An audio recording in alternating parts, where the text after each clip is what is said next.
So you grew up, went through the school system there in Cheyenne? Yeah. Okay.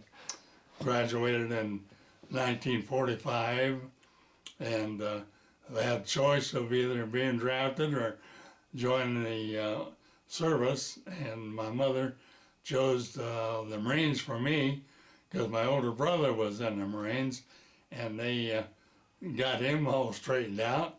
And she said, well, with you, we're going to straighten you out too.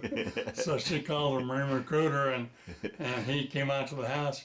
She signed the papers because I was 17, and she couldn't let me go without signing the paper. So in April 1945, I was enlisted in the Marines, and it was a little bit changed from civilian to the hard military life too.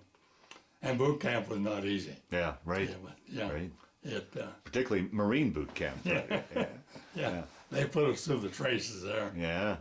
Now, were you okay with your mom's decision, or would you prefer to have gone into a different branch? No, I always thank my soul that she did what she did for me. Yeah. Because that was the best 4 years of my life. Yeah. I learned more about myself than I would ever know before. She taught me a good lesson. Yeah. And I hear of all the Marines I've interviewed over the years that you go to boot camp and they break you down to just a puddle of clay and rebuild you back up. Do you find that to be the truth? Yeah. Exactly right. Yeah.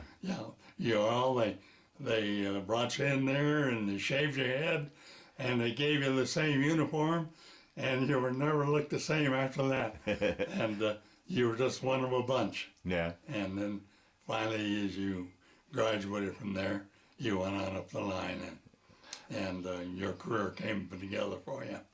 Now, where did you go then after boot camp? I was sent home on leave. I had a 10-day leave after boot camp, so I went home, and when they told us to go home on leave, the drill instructor said, "Now you spend time with your family because only half of you are going to come back, and so you don't go away and not spend time with your family." Get to know their family. What's going through a 17-year-old's head when he hears something like that? Boy, oh boy. You wonder what in the world he was saying to you. So we did. I went home and had my 10 days, and spent a lot of time with family, and then I had to go back to boot camp, and then they sent us up to Camp Lejeune, up at the combat training units up there. And we were training for the invasion of Japan because the Okinawa War was still going on, and they knew that the Marines were going to have to be the advance landing force for the invasion of Japan.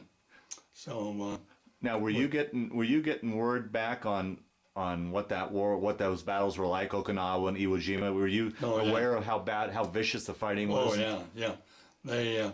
They kept telling us, here's what you're going to be faced with. And, like Iwo Jima, my older brother served in Iwo Jima, said that 5,000 Marines were killed in the first 3 days of Iwo Jima. And they finally survived by about 6 weeks of battle after that. And won Iwo Jima, and then right after that, they went on to Okinawa and fought the battle in Okinawa. When I left combat training, we were headed for Okinawa because they were getting replacements for those Marines that were killed over in Iwo and Okinawa to get ready for the invasion of Japan.